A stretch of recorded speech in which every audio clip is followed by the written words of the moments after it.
Good afternoon, everybody. I'm going to call this meeting of the Las Vegas Clark County Library District Board of Trustees to order on June 13th at 5 p.m.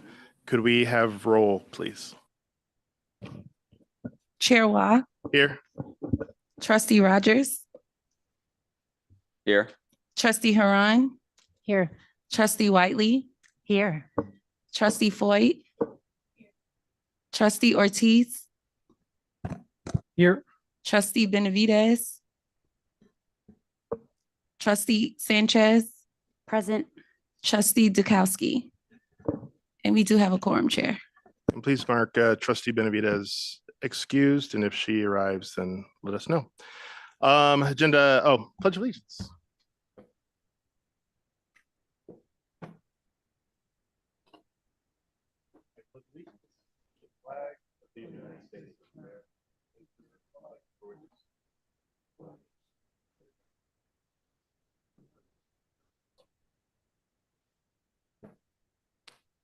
Agenda item number 2, public comment. Topics raised under this item must be limited to matters on today's agenda.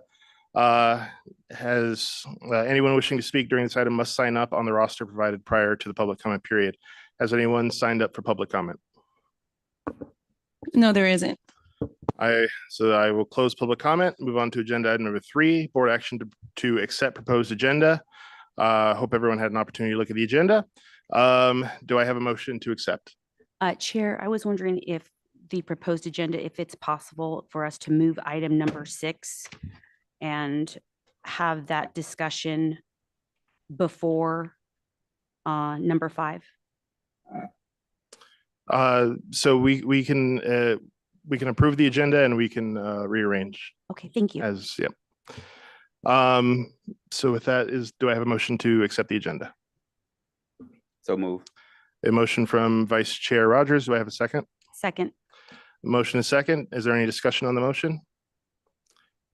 All those in favor, please say aye. Aye. Opposed, no. Motion carries. The agenda is adopted. Agenda item number 4, approval of proposed minutes. These are the minutes for the Finance and Audit Committee of April 10th, 2024, the special board meeting on May 6th, 2024, and the regular board meeting on May 23rd, 2024. Hope everyone had an opportunity to review them. Do I have a motion or any corrections? Chair, on the special board meeting on May 6th, I asked to be excused. You are excused. Okay, thank you. Just want to make that change. Yep. Thank you. We'll make sure that it's reflected. Are there any other corrections or comments? If not, I will accept a motion from anyone. I move to approve the proposed minutes. We have a motion. Do we have a second? Second. A motion by Trustee Secretary Haran and Trustee Sanchez. Is there any comment? Any discussion? Seeing none, all those in favor say aye. Aye. Aye. Opposed, no. The agendas are approved. Agenda number 5, Chair's Report. As a reminder to trustees, I emailed the Executive Director's evaluation and his feedback. So please make sure for the July meeting you have your notes with you, as we will be doing Executive Director Watson's evaluation in July. So at last meeting, there was a little confusion about closed meetings. So I just wanted to offer the trustees kind of a primer or a refresher on the closed meetings. So the NRS 241.030 limits, so states that a public body may hold a closed meeting to consider the character, alleged misconduct, professional competence, or physical or mental health of a person, prepare, revise, administer, or grade examinations that are conducted by or on behalf of the public body, and consider an appeal by a person if the results of such an examination. Any person whose character is being discussed can request for a meeting to be closed, to be open, and a request and the individual's request must be honored if it's made before the meeting. And finally, a public body may close the meeting pursuant to subsection 1 upon a motion which specifies the nature of the business to be considered and the statutory authority pursuant to which the public body is authorized to close the meeting. This chapter does not prevent the removal of any person who willfully disrupts the meeting to the extent that his orderly conduct is made impractical. prevent the exclusion of witnesses from a public or closed meeting during the examination of another witness, require that any meeting be closed to the public, and permit a closed meeting for the discussion of the appointment of any person to public office or as a member of a public body. And then the Roberts rules, which we use, states meeting enters into executive session only when required by rule or established custom or upon the adoption of a motion to do so. A motion to go into or out of executive session is a question of privilege, which of course means it has to be taken up immediately and is adopted by majority vote. So I just want to make sure that everyone, because I don't know how many people refer to their Roberts rules on their bookshelf every day, but just want to make sure that we were, that was kind of cleared up. Mr. Chairman, Yes, Trustee Ortiz. not to belabor the point, but you're absolutely correct. But we did not even get to the point of discussing what we could have discussed in a closed meeting. And that's just a clarification. Thank you, Mr. Chair. Thank you, Trustee Ortiz. Are there any other comments or questions from trustees at this point? Yes, I have a question. Trustee Sanchez. So for a point of clarification, and I guess I'll ask this to our counsel. If we want to discuss what we read about in the review journal, and I know that we got an email from our chair stating that he is not an employee of the library district. You are not an employee of the library district. Is that a public meeting? Would that be in a public meeting? Yeah, you can get a briefing from council, which I'm going to give you shortly, about that very topic. But if you're talking about me in context of my contract or I am not an employee of the district, so that would be an open meeting, just like any other contract you would discuss. And then how does it work if we have questions about actions from our chair, actions from the executive director? Because I have more questions than anything. And so I just want to make sure that I'm following the rules. Again, it's not one of the exceptions in NRS. Okay, thank you. I just want to double check that. Thank you. Thank you, Trustee Sanchez. Are there any other questions or comments from trustees at this time? Seeing none, for trustees, for your information, the Library District Foundation, their meeting packet and minutes from their May 16th meeting is available on Diligent and the website. So if you wish to peruse those, you may. Moving on to agenda item number 6, executive session regarding litigation, budget, and labor issues. If necessary, this will be a closed session estimated to require up to 45 minutes. And this is for a briefing from counsel. Can I have a motion to enter into executive session? We have a motion from Trustee Foyt. Do I have a second? I second. Motion second from Secretary Huron. Any discussion? Seeing none, all those in favor, please say aye. Aye. Opposed, no. Motion carries, and we will enter executive session. Thank you, everybody. And Scott Abbott should also be online. We know if he's there? In here. Could you raise the volume somewhat? And raise the temperature. It's cold in here.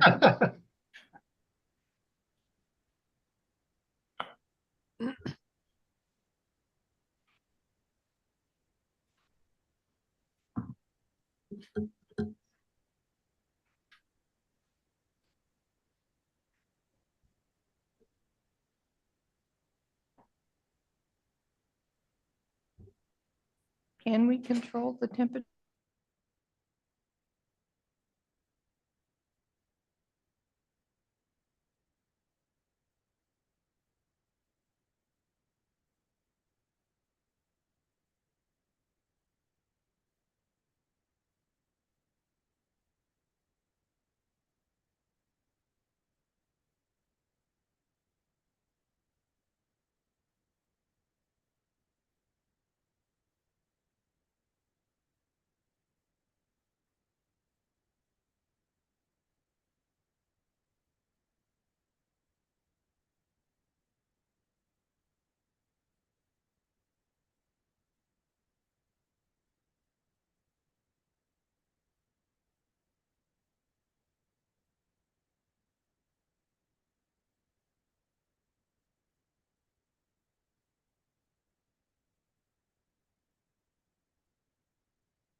Wow.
Okay, is everyone here?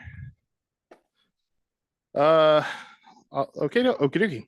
I'll move on to agenda item number 8, new business. Consent agenda. There's a new venue use policy.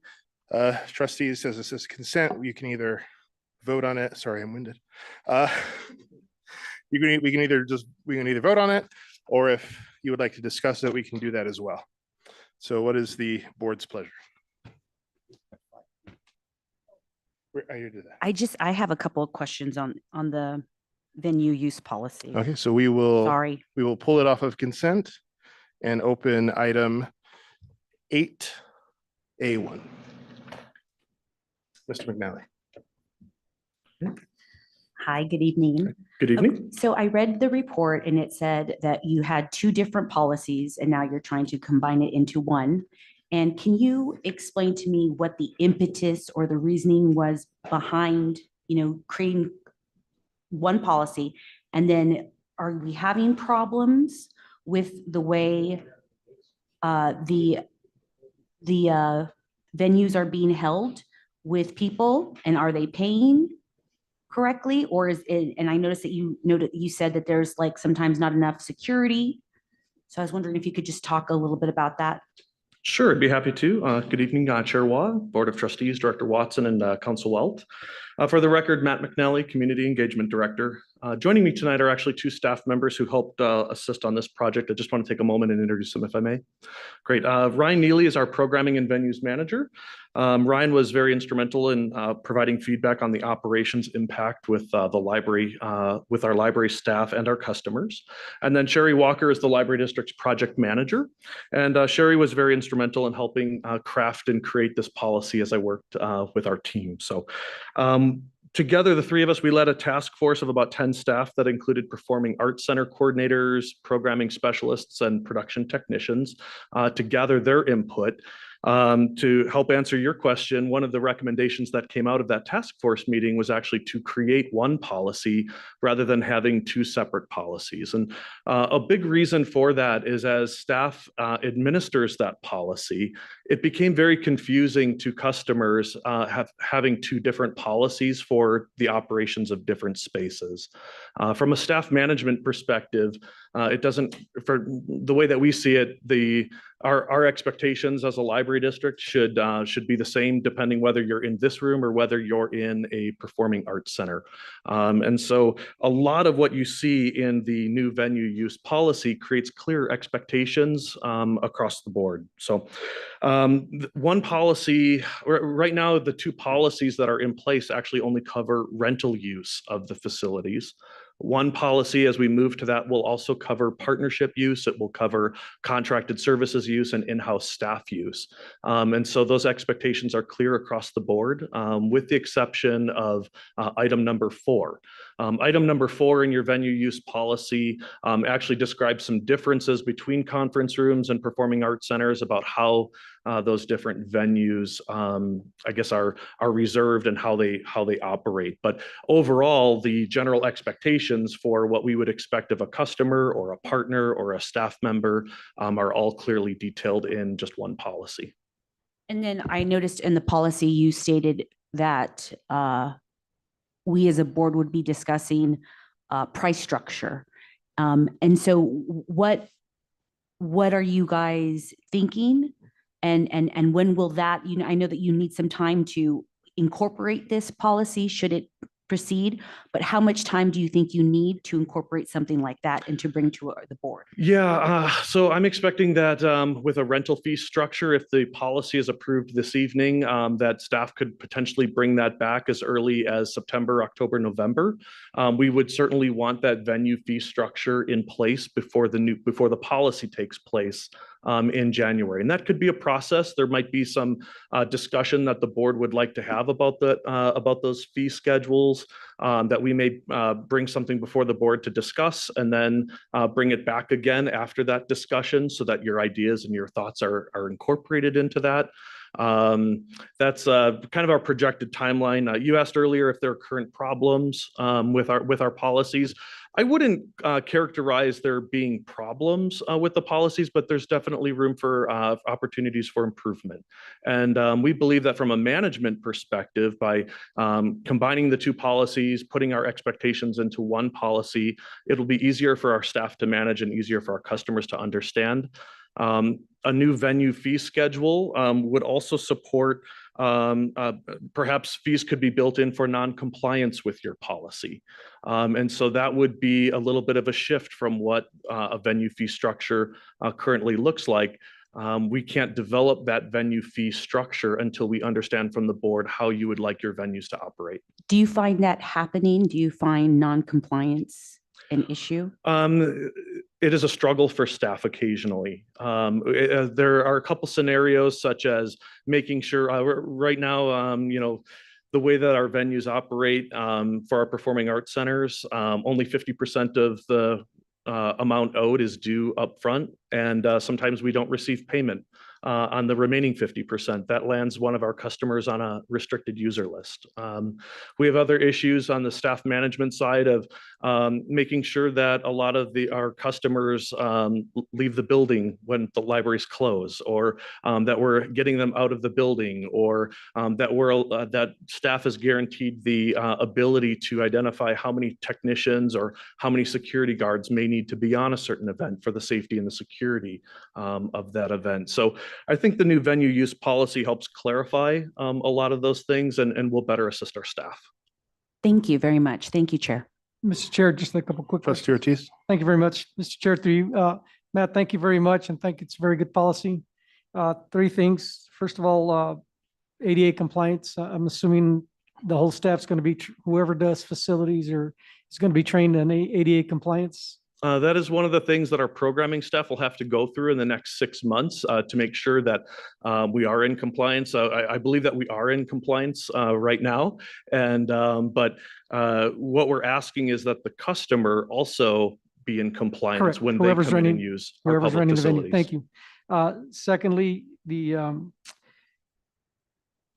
see, 3 directors ago, they almost got rid of the 3 directors ago because they increased the price of the venues. So I would ask or encourage you to talk to your stakeholders before you bring something to us. If I can say, Jeannie, they went to city council and the county commission in an uproar over a price increase, probably before your time. So please talk to your stakeholders before it comes to us. Will do. We understand the complexities of that. And because then it falls back on us without them coming to us. Lastly, let's see, compliance. And then the brochures that you're going to create, I'm assuming they're going to have the no weapons under any use circumstance. I know it's in our policy, but when somebody rents it, they're going to have that given to them as a policy directive, right? No firearms under any circumstances, That's correct. Firearms and dangerous weapons are prohibited from library district premises. no matter what. Or simulated. They have to get permission. thank you. So simulated weapons, paraphernalia, things like that. We do have processes that are in place. There are some First Amendment rights that kind of go around some of those things. So in the pursuit of artistic expression and information and things, we have procedures that are in place that allow certain user groups to use simulated types of things. And those are procedures that will be further developed over the next 6 months. And lastly, I didn't see where we would, I don't even know if we need it, but think about filming the children or taking pictures of children while they're having an event. It'd be a no-no. Yeah, we've discussed that with, and we have signs posted now for filming. They have the option to leave the room if they don't want to be filmed. The children have the option? Well, they have to be with parents. We don't babysit, so.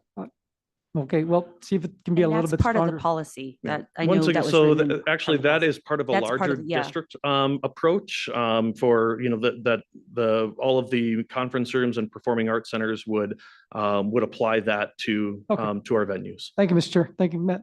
And I just have a quick question before I get over to Trustee Foyt. So with the ADA piece, are users to seek that out, or are you providing any kind of like, here's a place to look, or like how are they getting that?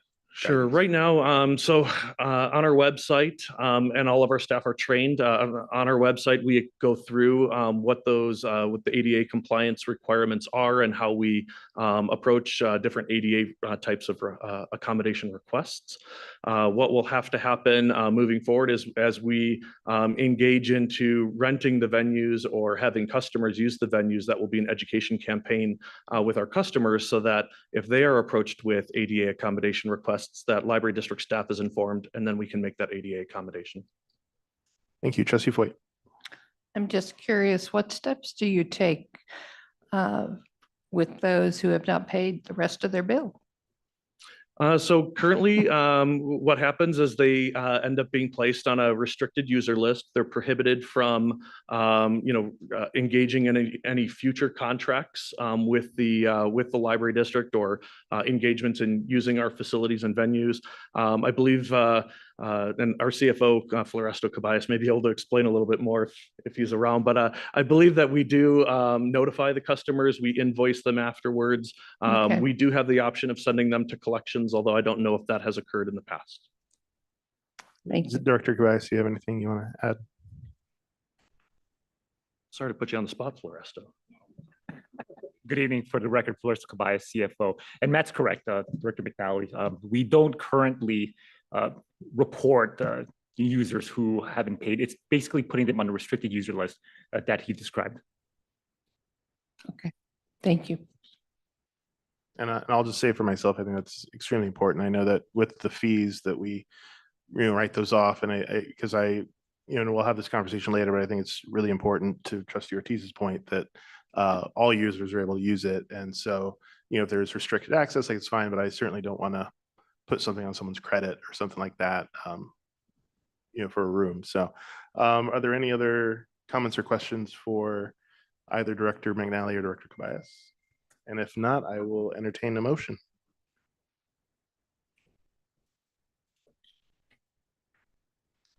Or I can read it and someone can say so. Chair, I move to approve the venue use policy effective January 1st, 2025 to vacate and replace the conference room auditorium facility rental policy and the performing arts center rental policy. The policy shall be implemented by staff as follows. Customer agreements completed prior to June 13th, 2024 will operate under current policies. Customer agreements made after June 13th, 2024, with the event occurring before January 1st, 2025, will operate under current policies. Customer agreements made after June 13th, 2024, with the event occurring after January 1st, 2025, will operate under the new venue use policy. There's a motion. Is there a second? I'll second. Second by Trustee Dukowski. Is there any discussion on the motion? Seeing none, all those in favor, please say aye. Aye. Opposed, no. Motion carries. Thank you. Moving on to item 1, discussion and possible, I'm looking at the wrong thing. I am looking at the right thing.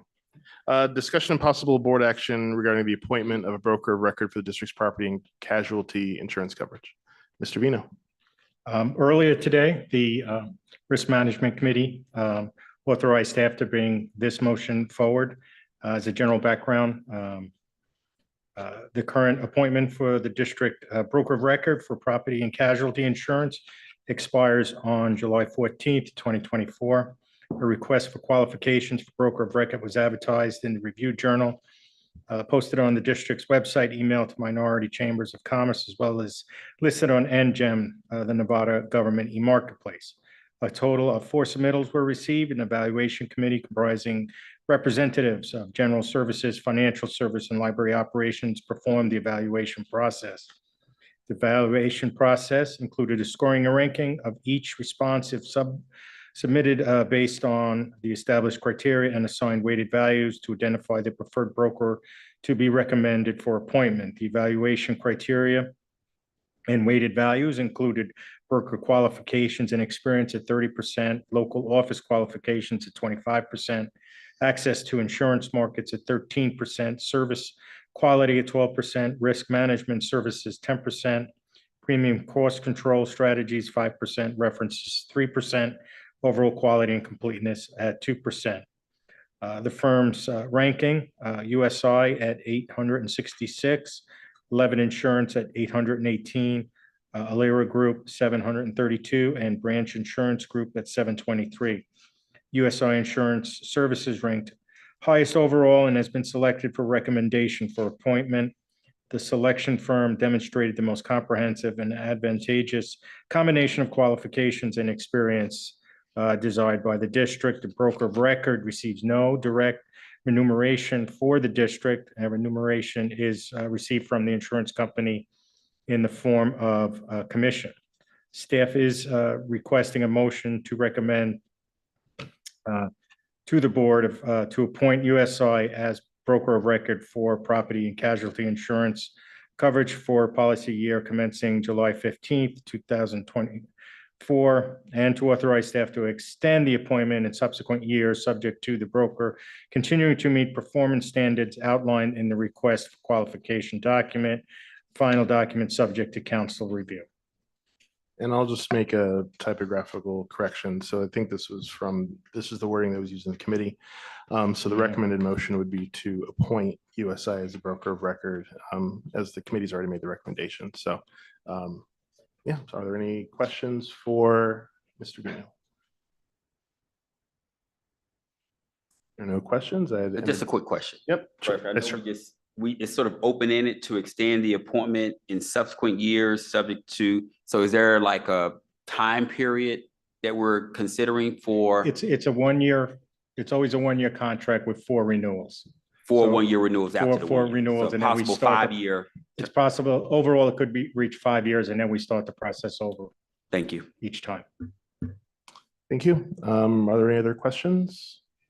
If not, I'll entertain a motion. And again, the motion would be to appoint USI as broker of record for property and casualty insurance coverage for the policy year commencing on July 15, 2024, and authorize staff to extend the appointment in subsequent years, subject to the broker continuing to meet performance standards outlined in the request for qualifications document, subject to review by council. I move to approve. Second. Motion by trustee Hiron, second by trustee Rogers. Is there any discussion on the motion? All those in favor, please say aye. Aye. Opposed, no. Motion carries. Agenda item number 8B2, discussion and possible board action regarding an item regarding a report from the district's broker regarding recommendation for contract award for property and casualty insurance and public officials and employment practice liability insurance for the policy year commencing on July 15, 2024. Mr. Vino. The district's property and casualty insurance and public officials and employment practices liability insurance policies renew on July 15th. USI Insurance Services broker of record conducted a thorough review of the district's current policies and coverages and prepared a proposed insurance package and recommendation for contract award. The Board of Trustees Risk Management Committee is scheduled to meet with the Board of Record prior to this board meeting to discuss staff's review and recommendations for contract award. The Risk Management Committee is bringing forward a recommendation for contract award to the Board of Trustees at the June 13th meeting. Our motion is to allow staff to enter into a contract for property and casualty insurance and public officials and employment practices liability insurance to be awarded through USI Insurance Services to Travelers, Obsidian Specialties, Chubb Federal, Benchmark, Lloyd's of London, Great American, Indian Harbor, Global Aerospace, and Atlantic Specialty as an annual premium not to exceed $479,097 for the policy year commencing July 15th, 2024, subject to final review by council. And trustees, again, on this one, there's a typographical error. So the motion would strike recommend to the Board of Trustees. So the motion would read motion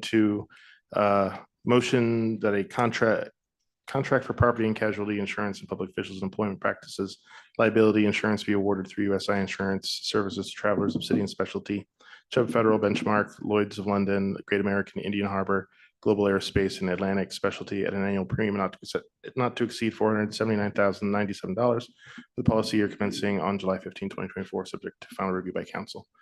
Do I have a motion or any questions for Mr. Vino? I move to approve. We have a motion to approve by trustee Huron. Is there a second? Second. Second by trustee Whiteley. Any discussion on the motion? All those in favor, please say aye. Aye. Aye. Opposed, no. Motion carries. Thank you. Thank you, Mr. Vino. Agenda item number 8B3, discussion on possible board action regarding the approval for staff to make ongoing purchases of computer hardware and software, telecommunications hardware, and other related infrastructure improvements over $75,000 for fiscal year 2024, 2025. Yes, sir. Good evening, trustees. Ron Melnar, Acting IT Director, for the record. The IT department brings this item to the board annually for your consideration. The district established a technology replacements and upgrade program in the Capital Projects Fund for the replacement of district aging technology assets and for new technology initiatives.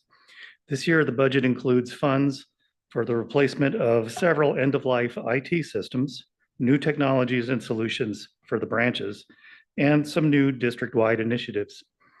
However, as a reminder, some of these funds may be reallocated for newly identified priorities or to respond to unforeseen challenges or opportunities. The funding for these projects is budgeted in the technology replacements and upgrade program of the capital funds project as approved by the Board of Trustees in fiscal year 2024-2025 adopted budget. Any budgeted funds that are not expended this year will remain in the technology replacement and upgrade program for use in future years, and budgeted expenditures are limited to the budgeted funds. The purpose of this agenda item is to pre-approve all fiscal year 2025 technology purchases over $75,000 and provide insight into our plans for the new fiscal year. Rather than separately submitting each purchase request over $75,000 to the Board of Trustees for approval, the Information Technology Department is respectfully requesting that the board give staff authorization to approve technology-related purchases exceeding $75,000. NRS 332.115 exempts most of the items listed in the table from the formal bidding process because they are either explicitly exempt, sole sourced, or already competitively bid. However, as practiced by staff and as required by the district's purchasing policy, multiple informal bids may be solicited when possible, and each purchase will be reviewed and evaluated by the information technology staff for the best possible pricing, and alternatives will be explored prior to purchasing. The items listed in the table represent all of the planned expenditures from the technology replacement and upgrade program of the Capital Projects Fund. The funding for these projects is budgeted at $1,830,000 for this fiscal year. The IT department staff will continue to provide expenditure updates to the Board of Trustees through the Executive Director's monthly board report. Thank you, and I'd be happy to answer any questions. Are there any questions for Director Melnar or Acting Director Melnar? Mr. Chairman, just Trustee two real Ortiz. quick questions. Mr. Chairman, through you. sorters, we're replacing $450,000 of sorters. What was the lifespan of those sorters? 10 years. 10 years. Okay, thank you. And then you also have the statement saying possible self-check replacement. What does that mean? We are still working with different vendors to come up with a solution that satisfies us for the self-check replacements. We Okay. haven't come up with anything yet. Okay, that's all I need to know. Perfect. Thank you. I'm satisfied. Are there any other questions for Acting Director Melnar? If not, then I would accept a motion.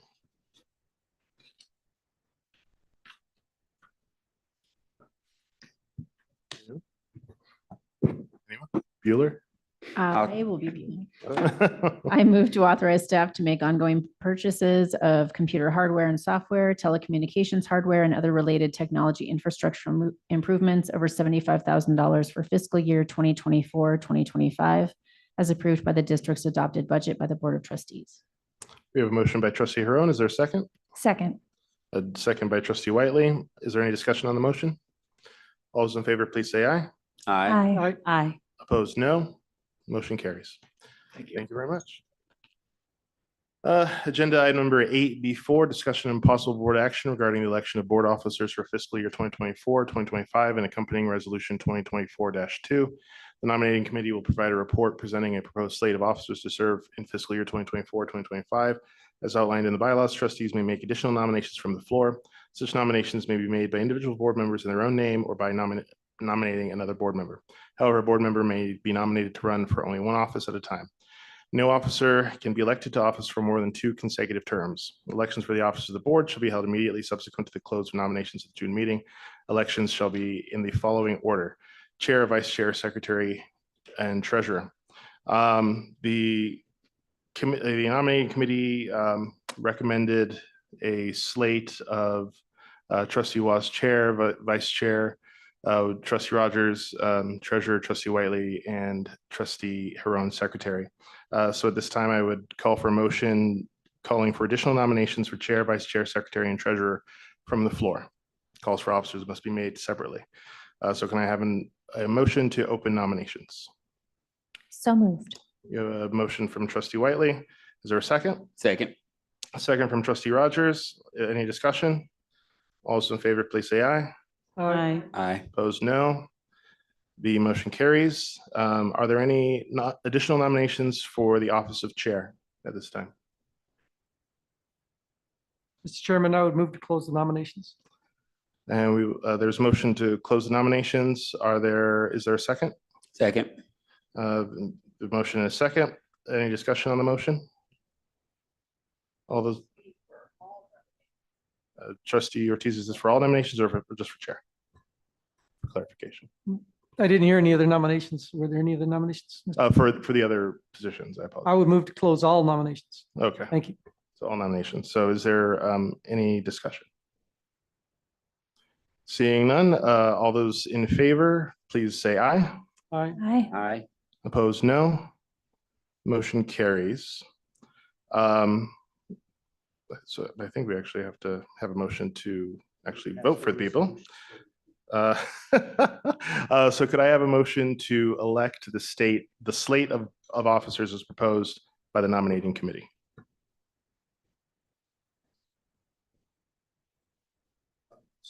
That's what I said. Yes. Do I have a motion to elect the slate as presented? A motion from Trustee Dukowski. Is there a second? Is there any discussion on the motion? All those in favor, please say aye. Aye. Aye. Opposed, no. Motion carries. Congratulations to the officers. Number 2, we need a motion to pass resolution 2024-02, authorizing Floresto Cabayas, CFO, and newly elected treasurer, Trustee Kate Turner Whiteley, to execute checks on behalf of the library district until June 30th, 2025. In the event that the library board treasurer is unable to perform the duties of treasurer or that position of treasurer is vacant for any reason, then in that event, the secretary of the library board of trustees, Trustee Huron, is authorized to execute checks on behalf of the library district until June 30, 2025, or until a new treasurer is elected. Do I have a motion to that extent? So moved. Motion from trustee Rogers. Do I have a second? Second by trustee Foyt. Any discussion? All those in favor, please say aye. Aye. Aye. Opposed, no. Motion carries. We will hop out of order and move to agenda item number 6, discussion on the bylaws of the Las Vegas Clark County Library District Board of Trustees. This item was requested by trustee Sanchez about the history and development of the bylaws of the Board of Trustees. Trustee Sanchez. Mr. Chair, I'm going to step out for 30 seconds. I'll be right back in. Please proceed. Sounds good. Thank you. Trustee Sanchez. Hello. I went over the bylaws and I wanted to get council's opinion on certain things. What is specifically the chair established to do in our bylaws? It seems to me, and so I'm just going to leave it open-ended so you can answer. My question is what are the chair's role? What is the chair's role according to the bylaws? It looks to me that it's to set the agenda, to make sure that everything is posted, make sure that our meeting runs efficiently, and perhaps also call special meetings. Yes, all that, plus we operate by Robert's Rules of Order. These bylaws are simple, probably isn't the word, are very brief and abbreviated. That was been the decision of prior boards to keep them that way so that you could function with a little bit more flexibility. If you wanted further definition, it would be Robert's Rules of Order, but that is the fundamental, the minimum the chair has to do. Yeah. And the reason why I brought it forward is because, you know, the discussions that I had in my mind, I thought, you know what, I think there's areas where we can make the bylaws better and worded a little bit more specifically, or maybe not. Maybe the board doesn't approve that, but I would like to have a conversation, a discussion on that and what types of things that we can implement to make our bylaws a little better. You have a standing If I bylaws may, committee. Chair, if I may, I'm, Trustee Whiteley. as the bylaws committee chairwoman, actually requested that we have a bylaws committee meeting before you added this to the agenda. You were on an email poll from Ebony about dates, so we just need to get that. Yeah, that scheduled. was I on think May we can have that 24th. I think I conversation. made the request before you did the. Oh, well, I but wouldn't no know that. problem. I don't see what you sent Yeah. to Nate, but Yes, maybe yes, we yes. were just in sync. Right. But That's, you should that's have my that thing. poll. And so the reason your why I email. brought it up is because I do believe that that's something that we need to look at as a board. So look forward to Yeah, that. so we'll have the committee meeting and report back. But now's the opportunity. I mean, if there's, you know, we can discuss it. I'd like to know from you, Mr. Welt, is there anything that you think that we should look at, knowing that we have a very slim, simple bylaw? Is there anything that you think of in your mind that you think, okay, you know what, this could be a little bit better? I'd have to look at it and decide. We've operated under these with some changes every few years, so it's more a problem of reacting to the needs. So if we found, for instance, the terms, they decided that they didn't want people going on forever in positions, so they made a 2-year limit, those kinds of things. So they came up as the problem presented itself. Yeah, Robert, I mean, look at Robert Rule, it's pretty, it's more a problem of if you want to limit than whether you want to allow. yeah. So I think it there's- depends what you're after for your organization. it's a I think- terrific opportunity for everyone to digest these, and then everyone is always invited to the committee meeting, so we can have a committee meeting, discuss all of it, figure out how we can always improve, right? Yeah, I just think that I guess my concern is that I feel like it just needs to be updated. We will have our committee meeting and I can make my suggestions then, but I feel like there are certain areas that are definitely lacking. Are there any other questions or comments related to the bylaws at this time? This is an information only, so we will close this item. We'll move on to agenda item number 8B5, discussion on the performance of Board Counsel Gerald M. Welt. At the May 23rd, 2024 meeting of the Board of Trustees, Trustee Ortiz requested an item to discuss the performance of Board Counsel Gerald Welt. This is discussion and information only. Trustee Ortiz. Thank you very much. As Attorney Welch said, this has to be done in public. I would have preferred asking the questions privately, but so be it. Is that correct? It has to be done in public? Mr. Welch? Well, I don't exactly know what you're discussing, but if it's my contract, yes. Okay. Mr. Welch, just a couple questions, really. Just for clarification, you represent the entire board, is that correct? You're the attorney for the entire board of It's trustees? actually not an easy answer. I represent the Board of Trustees, correct. I also represent the district vis-a-vis my almost daily review of contracts, MOUs, agreements. But if there's a conflict between the trustees and the district, my duty is to the district as a whole. So if there's a rogue trustee, then I can't say that's my client, that's my employer. The district is technically, in all nonprofits, that's how it works. That's my primary obligation. And when you have HR issues, you get a different attorney to take care of the human resources issues, is that correct? Yeah, I'm really a generalist. My job is primarily to advise on open meeting, public records for you folks. And then to, as I said, review MOUs, contracts, agreements, policies for the staff and give advice for that. Okay, and how long have you been our attorney, sir? 47 years. Thank you. Thank you very much for your service. Do you believe that when this board makes a policy, that policy should be followed? Yes. And when they come to you in violation of that policy, what would be your answer?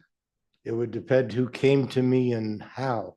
If it was after the fact, then I'd have to bring it to the attention of the district, if you will, either through its chair or through its executive director.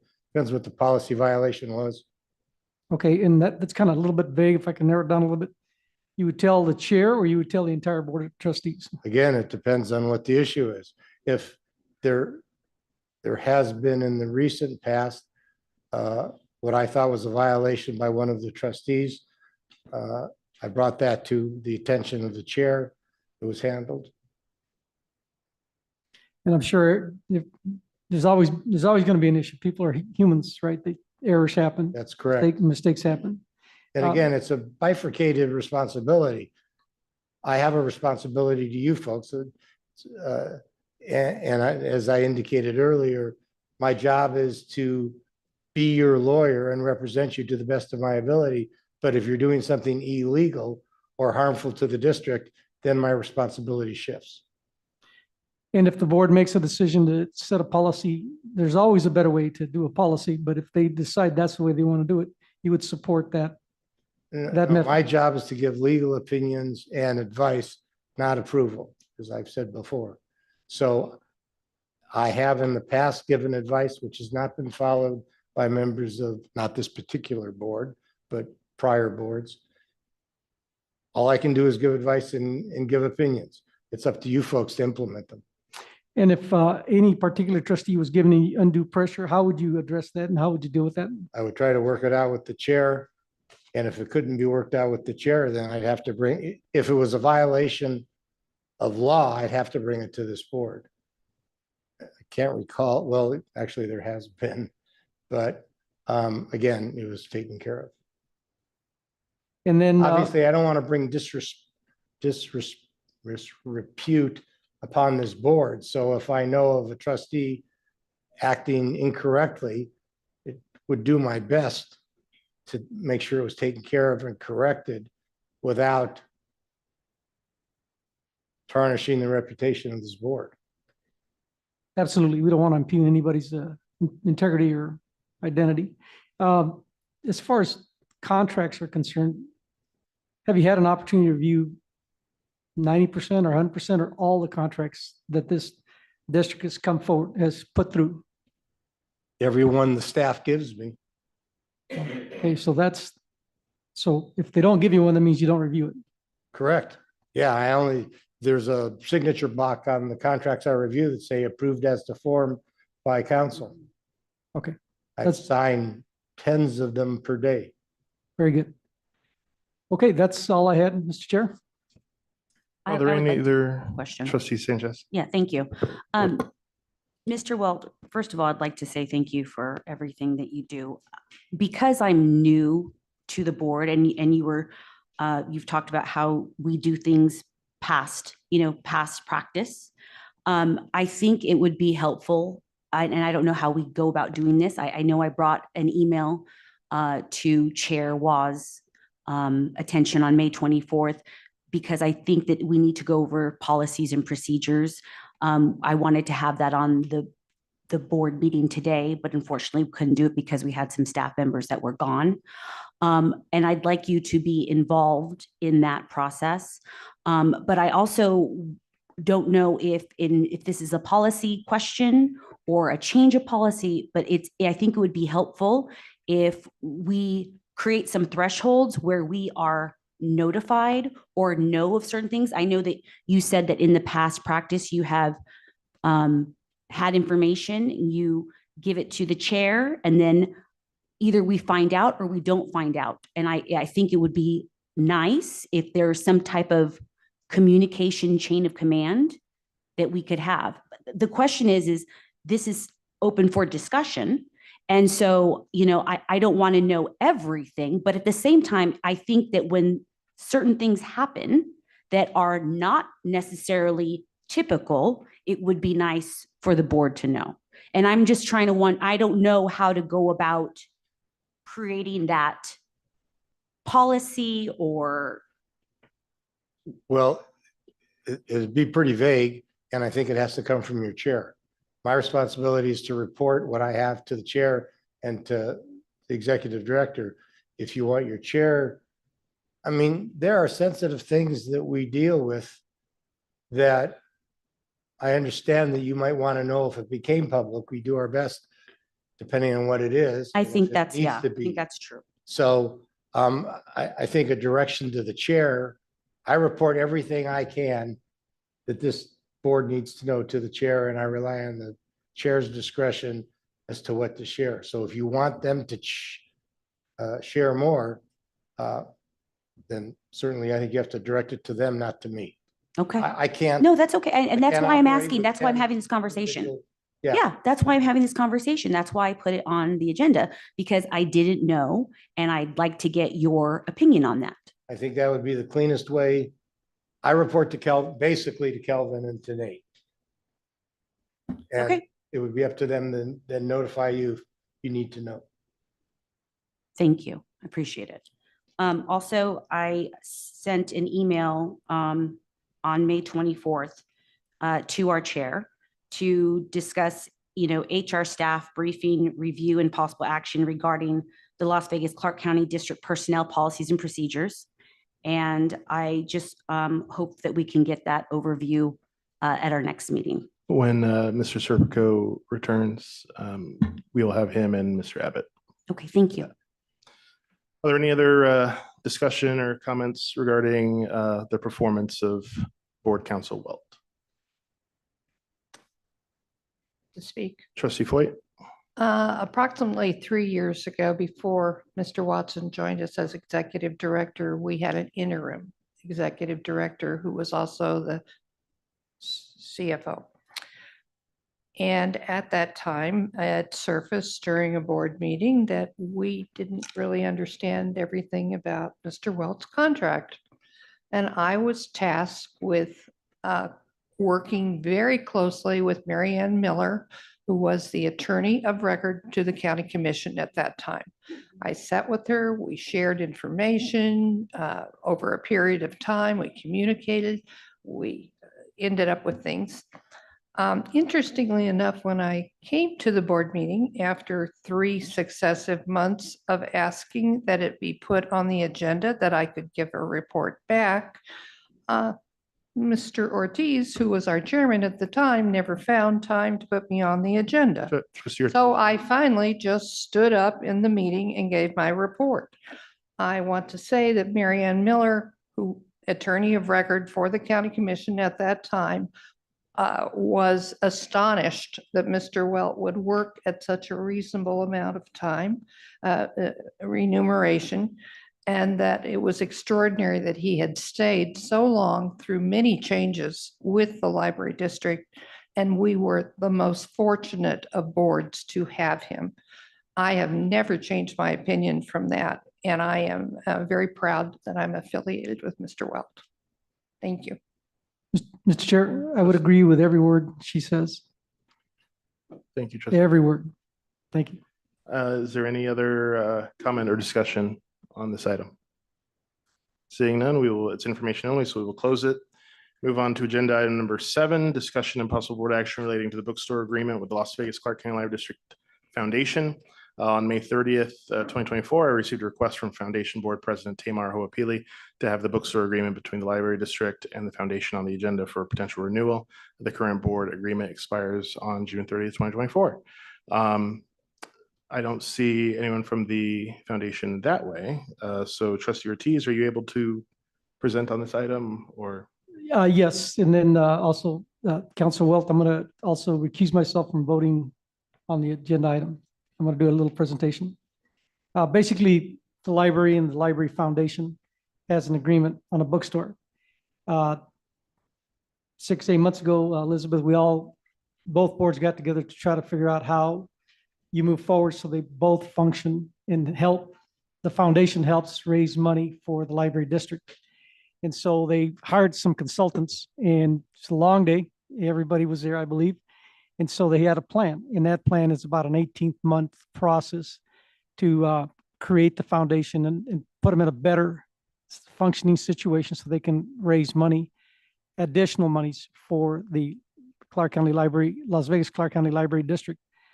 Having said that, there's still a need to look for an executive director, create a policy manual, all that stuff. So what we're asking for is that the current agreement continue in place for the next 2 years until the new agreement is in place and the foundation has a library director, has their own budget, has their own staff, so that they can find more money or extra money to help support the Las Vegas Clark County Foundation.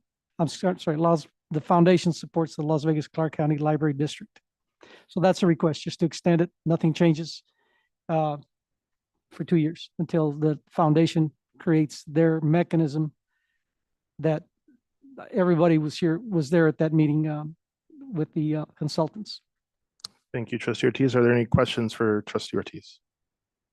My question is related to, based on the consultant's recommendation, the timeline in which to have a revised agreement in place. Because I think one of the components as we talked through this was definitely to continue the relationship as is, including the bookstore agreement. But we were talking about a larger plan that would include any revisions across the entire relationship, including the bookstore. And I know we were also looking at the new changes in one of the statutes concerning whether the library could operate the bookstore, the proceeds. And so I would be interested to hear a fuller update on all of those aspects before determining what the time frame should be to codify an extension. That is a financial report. Thank you, Trustee Rogers. The timeline for right now is the next meeting in August. The real issue is that a lot of foundation members termed out. So we had less people that could vote on the items. So we were going to vote on it last week, but they tabled it till August. So they get the newer foundation members on board. And so, but we already have a financial, they approved a budget. They approved a mechanism to hire an executive director. They approved, there's a discussion on the bookstore agreement, which has to be, Kelvin sits also on that foundation, so he was present. Director Watson was present when all this was done. And so I think a timeline would be August. You would get a complete report, as complete as it can be. The next meeting, I think it's the second week in August. So I'm not sure if it's we don't have a meeting in August. So I guess it would be in September. So in September, but in absence of giving you a complete report until September, we are asking for an extension of the contract as is, but we will provide you they have a budget, thank goodness. Yeah, and I'll just, to restate for clarification, my interest is more about codifying an agreement rather than all the other aspects of the foundation and executive director and their budget. It's more so focused on the agreement between the two entities. So you're talking about an MOU? Yes, because that was the conversation is Yeah. the organizations working together with the consultant to create a new agreement that reflects the current and future relationship that would include how the bookstore proceeds are handled. Yep, that And then makes sense. additionally, in further investigating and coming to a decision in terms of the interpretation of the change in the law concerning the sales of the books that are collected. Thank you. I believe that MOU is almost ready, but again, it hasn't been presented to the foundation board for review. We have just a lot of things happening with the foundation board, so that's why they asked for the extension. Go ahead, Elizabeth. So we will hear from Counsel Welt, and then Trustee Whiteley, and then Trustee Sanchez, And me. and then Trustee Floyd. I have a suggestion that may work. It's a suggestion, as I indicated earlier today, I made a year ago. Actually, Kelvin and I made this suggestion a year ago, and for whatever reason, it was not accepted.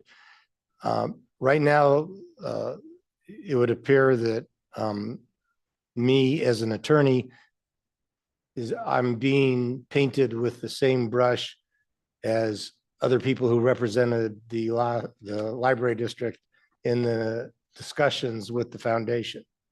So in the hopes of moving this thing forward, and because I think there may be a path, my suggestion is that the trustees retain Lori Thompson, who's with Greenberg Torg. She does work for us now. She's familiar with the statute we've been talking about, plus the relationship. She has years of experience in nonprofit work. And I would propose that she be hired with the charge of trying to reach agreement with Brianna and whoever the foundation suggests to try to work around what I see are problems with this. My understanding is Brianna has a shell of a MOU done. She has some bullet points that can be discussed. Kelvin's come up with a couple suggestions to help. One I can just throw out, although it has to be investigated. My problem, which I've indicated to this board, is that I don't know if it's fiscally responsible for us to give the books to the foundation to sell to then give us back the money. That it may be a choice, but if there's any kind of a write-off, it may not be workable. But there are books that are given directly to the bookstores that are not library surplus books. Those are, I think, rightly donations to the foundation. That money, however much it is, 5%, 10%, 15%, whatever it is, may be possible to be used directly. My understanding is Fred has offered a suggestion of not using endowment money, but perhaps endowment proceeds. I don't know if that's allowable, but certainly Lori and Brianna can look at that as, again, another possible solution. So my job, again, would fall back to, I'm representing the district, that's my loyalty. My job is to review that MOU that they put together to see if I think it protects us. And her job is not to be an advocate, but to be someone to work, it's sort of like a semi-mediator. Here's the problem, how do we get around it? How can we make it work so both the foundation and the library district, their needs are satisfied? As I say, Kelvin came up with that idea a year ago, but it was stymied. Excellent So- suggestion. I think we met in March, if I'm correct, and they had an 18th month. Oh, the other thing is, I don't think we can, I think we're on, I would prefer that we extended the contract for 3 months or 4 months, see where we are, see if the lawyers can have worked out something by then. Then if you need another extension, it shows that we're progressing. We're just not sitting on what we have. Right. Thank you. You don't know lawyers, though. They don't get stuff done in 3 months, but thank you very much. I agree. Trustee Whiteley. Yeah, so I could support a 3-month extension or a month-to-month because I'm a big supporter of setting up a strong foundation. I think we need a best-in-class foundation for our best-in-class district. That said, I have been saying for the past 15 months that the agreements that we have are not all acceptable. No one's living up to them. They are not something I would ever vote to extend on any basis other than just trying to get to the finish line that I believe everybody is working toward together. But I can identify off the top of my head 7 or 8 items that are not being done in these agreements that I just can't understand how we could decide to grant that extension when we're not even living up to them as they are. Trustee Sanchez. I agree with Dr. Rogers that we should look forward to creating the MOU. If you're saying we should have outside counsel be, not an advocate, but like the mediator between the two, I believe that. I don't know if we have the ability to do an action item for this. Well, Because that, but as far as discussion, I think it makes sense. Kelvin can hire professional services without your approval. He won't if you don't want him to, but as long as you have no objection, he has the authority to do that. Well, and trustees, for your edification, and then I'll get over to Trustee Foyt, is the way that I worded this agenda item was kind of somewhat broad, so that way we can have flexibility with whatever it looks like. Thank you. Trustee Foyt. I would just recommend that or propose that we extend it for 6 months or less. I think we can only go so far down the road without conclusion, without something being concrete that we have to iron out. It's been a while since we had the consultants with us and we all met together and so on, and their staff involved, but I think we ought to put a cap on it at 6 months. Mr. Chairman, I wholeheartedly Trustee agree. Ortiz. I've never been one to kick the can down the road. I would ask, whatever you decide, 3, 6 months, 6 months, I think is fair, that you put us on the agenda for September and December. And if we're not prepared at that time, you can just table it. But at least we're on the agendas. Thank you, Trustee Ortiz. Are there any other?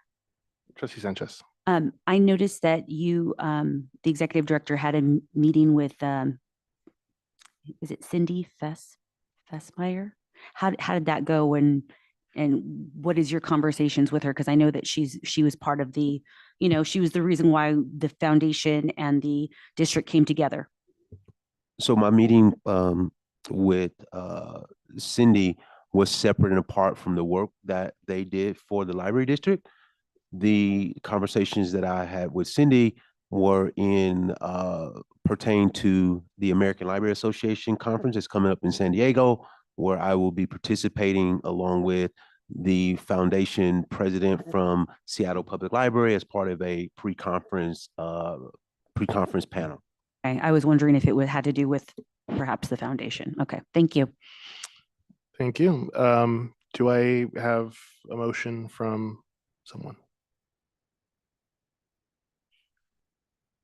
Yes, I move that we work towards hiring the attorney that Gerald Welt requested, Laura, what's her name? I'm sorry, her last name?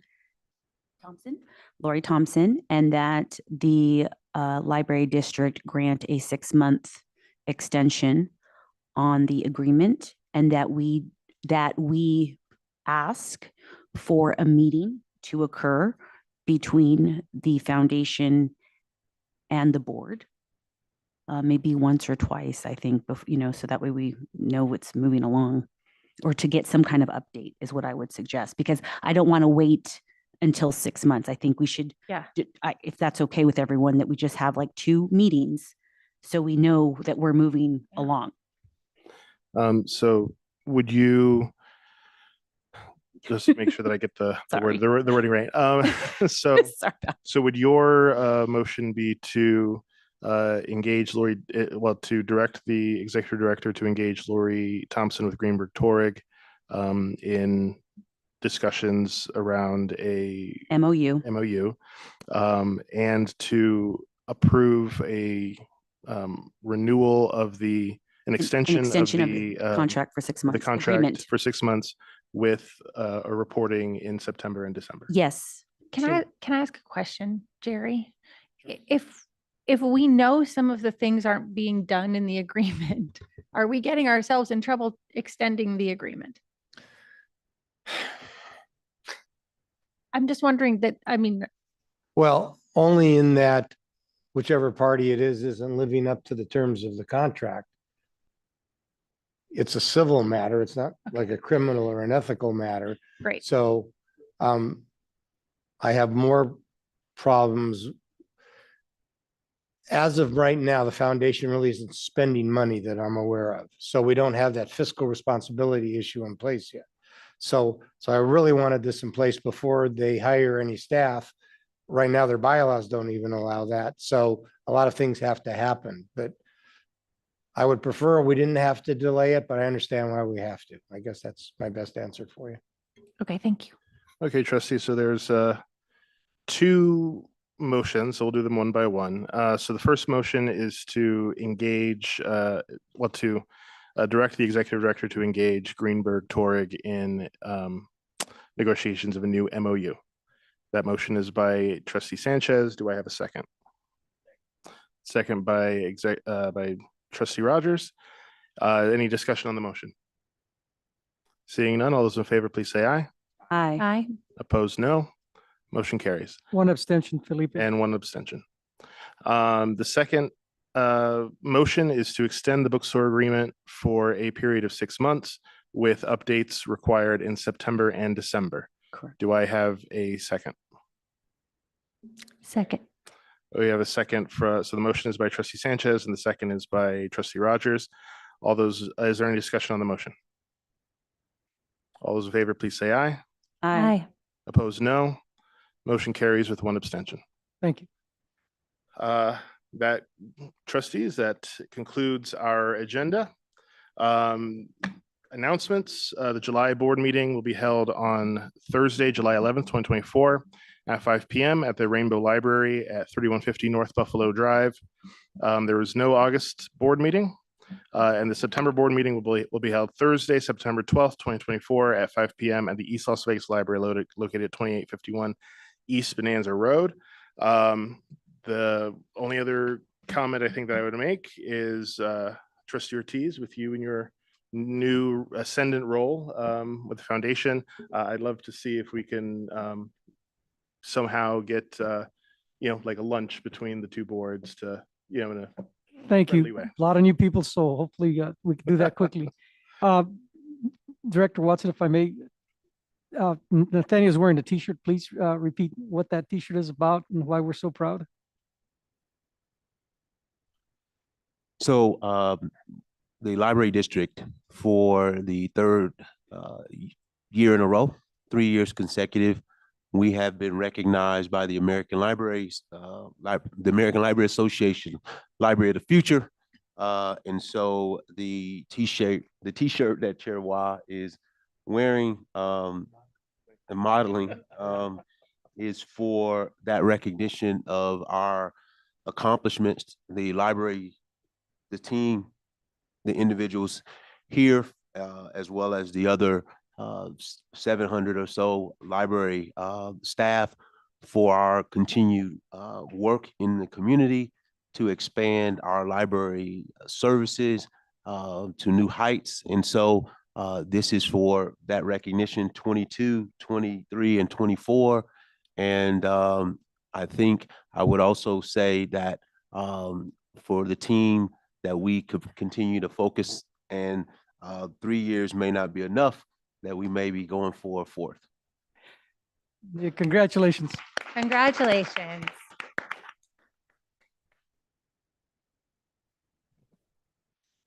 And congratulations and thank you to all the staff who show up and do the job every day and their extraordinary work. Chair, really quickly, also, Trustee since we Whiteley? didn't do reports, I just want to shout out to the staff this summer. I know it's so busy for you and it is so hard with the kids out of school and summer challenge happening. And I just want to say thank you for helping stop that summer slide for our students because it's so important. I've had a handful of I echo that. We'll do applause. I know I've had a handful of parents who've told me that the summer reading challenge is the only thing that's keeping them sane until August. So thank you for the great work, Director Watson.